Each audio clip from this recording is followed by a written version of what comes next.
এই দিনটা 7 মার্চের ছিল। অনেকটা লেট করে ভিডিও পোস্ট করছি, এত টায়ার্ড ছিলাম তো। সো নাইট ডিউটি করার পরে এসে সকাল সকাল বাড়িতে কত কাজ। কেন কেন এটা ছিল আমার বাড়ির পুজো। তো এরা চলে এসেছিল এখানে ফটোশুট করার জন্য, আর আমি একটু ঢং করে ঘুম ঘুম চোখে কি যে করি, উফ কত কষ্ট। তারপরে হঠাৎ করে আবার ডাক পড়লো, চলো পুজোর ঘর তুলতে এসেছিলাম, এবার বাড়ি চললাম।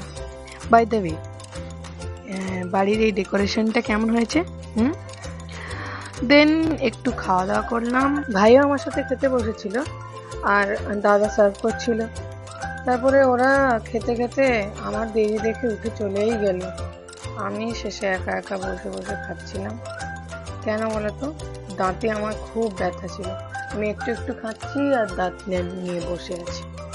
তারপরে একটু বাড়িতে অনুষ্ঠান দেখছিলাম, সবাই যে রান্না বান্না করছিল ওগুলো একটু দেখলাম।